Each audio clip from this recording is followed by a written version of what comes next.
6 port charger में 1.1 ampere ले, power IC में प्रॉब्लम है कि सीपीयू में प्रॉब्लम है, जब पावर बटन को यहाँ पे प्रेस करते हैं तो हेडफोन को डायग्नोस करेंगे कैसे? खुसरो मतलब खुसरो का रहने वाले है ना।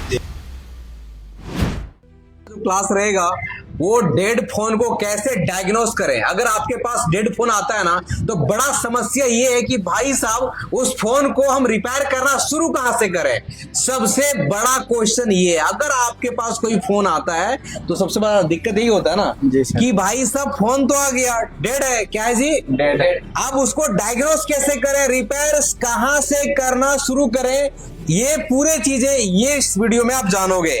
जैसे कि यहाँ पे हमारे पास एक फोन है, भाई साहब आपका फोन है जी सर। आपका नाम क्या है? पंकज कुमार महतो। आप कहाँ से महतो जी? जी नावाडी प्रखंड ऊपर, नावाडी प्रखंड ऊपर घाटी कहने पड़ता है जी, तो पड़ता है फुसरो एरिया। फुसरो मतलब फुसरो का रहने वाले है ना। चलिए इधर मोबाइल रिपेयरिंग का क्लास कर रहे हैं और आज हम लोग सीखेंगे डेड फोन को डायग्नोस करना। और ये फोन आपका है? जी सर। ये फोन बंद कैसे हुआ? बंद तो ऐसे बहुत दिन से पड़ा हुआ था ना। हाँ, बहुत दिन से पड़ा हुआ था क्योंकि देख सकते हैं पुराने फोन है, ये Redmi 3S है। क्या है? Redmi 3S। तो इस वीडियो में आप सीखोगे कि डेड फोन को डायग्नोस करेंगे कैसे। अब ये फोन जब इसके पास प्रॉब्लम आया तो इसमें सबसे पहले इसको गड़बड़ी दिखा चार्जिंग का, है ना जी सर। जब इसमें कनेक्ट किया ना तो इसमें एम्पियर कितना दे रहा था जी?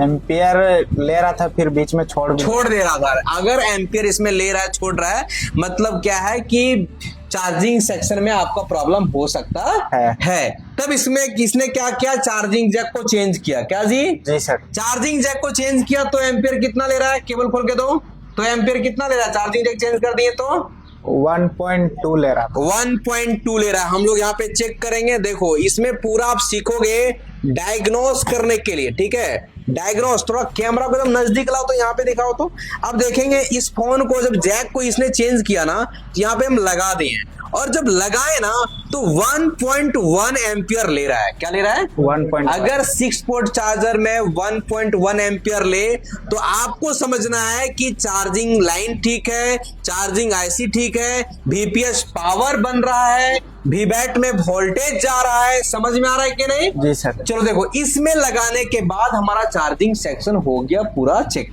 ठीक है।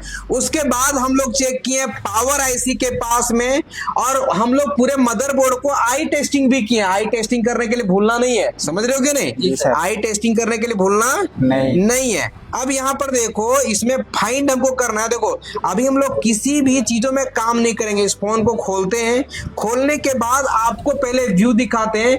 देखो ये मदरबोर्ड दिख रहा है, मदरबोर्ड में कहीं कोई प्रॉब्लम परेशानी गिला शिकवा नहीं है। इसको हम पलटी करते हैं, अगर हम इधर इसको देखा जाए तो इधर भी कहीं कोई प्रॉब्लम देखेंगे। इस आईसी में कोई काम किया हुआ नहीं है, इसमें भी कोई काम किया हुआ नहीं है। जब हम चार्जर को लगा करके चार्जिंग पावर आईसी के पास बक वोल्टेज को चेक किए तो वहां पर बक वोल्टेज भी हमें बन रहा है।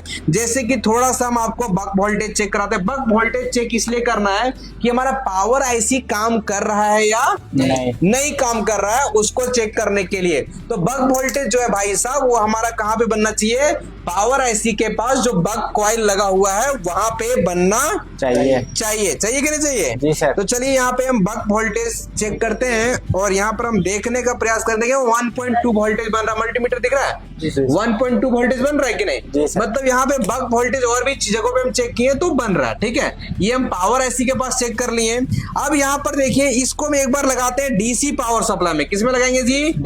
डीसी पावर सप्लाई में लगा करके और डीसी पावर सप्लाई को हम एम्पियर चेक करेंगे कि आखिर इसमें कितना एम्पियर ले रहा है ना। तो इसको चलिए हम इस फोन को कनेक्ट करते हैं डीसी पावर सप्लाई में और हम चेक करने का प्रयास करते हैं। तो डीसी पावर सप्लाई हमारा यहाँ पे ऑन है। यहाँ पे बूट केबल को हम ढूंढेंगे और एक बार एम्पियर देख लेंगे, एम्पियर क्या दिखा रहा है नहीं दिखा रहा है, उसके हिसाब से फिर हम आगे काम करेंगे। एंड्रॉइड फोन को ऑन करने के लिए 4.2 वोल्टेज और 2 एम्पियर सेट करोगे, ठीक है जी? हाँ ये ध्यान रखना है। अब यहाँ पे हम पावर बटन को ऐसे भाई साहब को कनेक्ट करके और बूट केबल को लगा करके हम चेक करेंगे कि इसमें में एम्पियर क्या कंजम कर रहा है। देखेंगे यहाँ पे बूट केबल को कुछ ये नहीं लगेगा, दूसरा लगेगा भाई साहब। बूट केबल को जैसा बैटरी कनेक्टर में रहेगा ना, बस वैसा ही आपको ढूंढ करके निकालना है, ठीक है जी।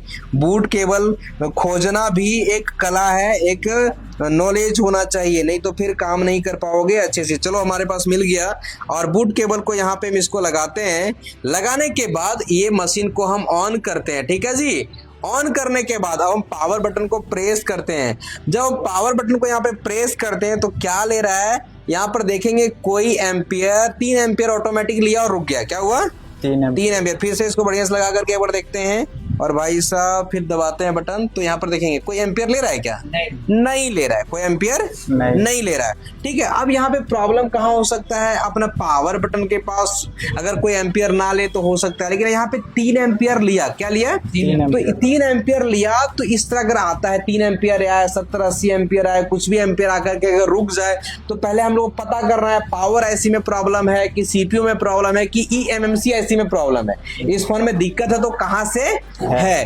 तो अब यहाँ पर देखो, इस फोन को हम क्या करेंगे, सॉफ्टवेयर के लिए लैपटॉप से कनेक्ट करेंगे। क्या करेंगे जी? सॉफ्टवेयर के लिए। हाँ, और जब लैपटॉप में कनेक्ट हो जाएगा और जब इसका यहाँ पे पोर्ट बन जाएगा, तो हम ये समझेंगे कि इसका सीपीयू आईसी ओके होना चाहिए, क्योंकि जो पोर्ट हमारा बनता है वो सीपीयू से बनता है ना। तो चलिए इस फोन को लैपटॉप से कनेक्ट करो और हमको दिखाओ कि ये कनेक्ट हो रहा है कि नहीं हो रहा है। कनेक्ट करने जानते हैं कि नहीं? जी सर। चलो लो, इसको फटाक से कनेक्ट करो। देखिए, जब फोन को लैपटॉप से कनेक्ट किए, मोबाइल को दिखाएंगे, मोबाइल को देखेंगे, जब हम इसको कनेक्ट किए तो यहाँ पर देखेंगे हमारा पोर्ट बन रहा है Qualcomm USB ड्राइवर, मतलब हमारा कनेक्टिविटी ठीक है, सीपीयू हमारा ओके, तो हमारा पोर्ट बन चुका है ना। जी सर। अब हमको चेक करना है कि इसका eMMC आईसी कैसा है। क्या देखो, हम डायग्नोस कर रहे हैं कि काम करना किसमें है। अभी कनेक्ट नहीं होता तो हम सीपीयू में काम करते हैं। किसमें करते हैं? सीपीयू में काम करते हैं। अब हमको इसको करना है अनलॉकिंग करके देखते हैं या फ्लैशिंग, कुछ भी करके देखना है। तो अपने को रीड एंड टूल में चले जाना है। यहाँ पे जाने के बाद अपने को फॉर्मेट एफएस को क्लिक करना है, फॉर्मेट एफएस पे क्लिक करना है। उसके बाद यहाँ पे क्लिक कर दिया, उसके बाद एस कर दिए। अब क्या है, ये eMMC आईसी में इसको अनलॉक करेगा, है ना। तो देखो यहाँ पे क्या चीज आता है, नहीं आता है। अगर हमारा अनलॉकिंग 100% हो जाएगा तो हम समझेंगे eMMC आईसी ओके है, उसमें कोई दिक्कत प्रॉब्लम परेशानी नहीं है। और अगर बीच में कोई एरर आ जाएगा तो हम समझेंगे उसी में हमारा दिक्कत है। तो चलिए देखिए इसमें क्या आ रहा है, नहीं आ रहा है, उस चीजों को हम देखते हैं और समझने का प्रयास करते हैं। तो यहाँ पे हमारा अनलॉकिंग का काम कर रहा है। अब देखिए कहाँ तक जाता है, नहीं जाता है। थोड़ा सा इंतजार करेंगे क्योंकि इस प्रोसेस को होने में थोड़ा सा वक्त लगता है और थोड़ा सा समय लगता है, ठीक है। तो यहाँ पे अभी क्या आ गया, हाँ यहाँ पर देखेंगे डिटेक्शन स्टोरेज टाइप फील्ड। क्या लिख दिया? Detection storage. अगर इस तरह का मैसेज आए, डिटेक्ट स्टोरेज टाइप फील्ड का मैसेज आ जाए, तो आप समझना कि इस फोन में 100% eMMC आईसी का प्रॉब्लम है। मतलब अब जो हमको काम करना पड़ेगा वो eMMC आईसी में करना पड़ेगा। अगर आप फ्लैशिंग करोगे तो भी ये प्रॉब्लम आएगा आपके फोन में, समझ रहे हो क्या नहीं? अब इस फोन को बनाने के लिए इस आईसी को रिवॉल्व करके लगाना पड़ेगा तो हमारा ठीक हो सकता है, या फिर इस फोन को ठीक करने के लिए इसको eMMC आईसी को UEFI बॉक्स के द्वारा प्रोग्रामिंग करना पड़ेगा। समझ में आ रहा है कि नहीं? या अन्यथा चेंज करना पड़ेगा। ये हुआ इसका सॉल्यूशन। मतलब इस फोन में अभी कोई काम नहीं किए, लेकिन हमें पता चल गया कि करना किस में काम है। नहीं तो बहुत लोग क्या होता है, फोन लेता है उसको पता ही नहीं चल रहा होता है कि पावर आईसी को खोले, कि eMMC को खोले, कि सीपीयू को रिवॉल्व करें। और अगर आप गलत डिसीजन लेके गलत जगहों पे काम कर दोगे तो वो बनेगा नहीं और वो क्या होगा, बिगड़ जाएगा। इसीलिए आप step by step dead phone को डायग्नोस करोगे। डेड फोन को डायग्नोस करने का एक ही तरीका नहीं है, 1000 तरीका, समझ रहे हो क्या नहीं? हाँ, तो आपको अलग अलग जगहों पे अलग अलग चीजें का तरीका अपनाना पड़ेगा, ठीक है जी। तो इस फोन को कैसे डायग्नोस किया, समझ में आया? जी सर। इस तरीके से अब क्या करना है, आपको इस आईसी को खोलना है, रिवॉल्व करना है और लगा के चेक करना है, फिर से लगा के चेक करना है ये वाला, ठीक है। देखना है फिर से फील्ड तो नहीं दिख रहा है ना। अगर ऐसा है तो फिर UEFI बॉक्स में लगा करके इसको रीप्रोग्रामिंग करने का काम करना है, ठीक है।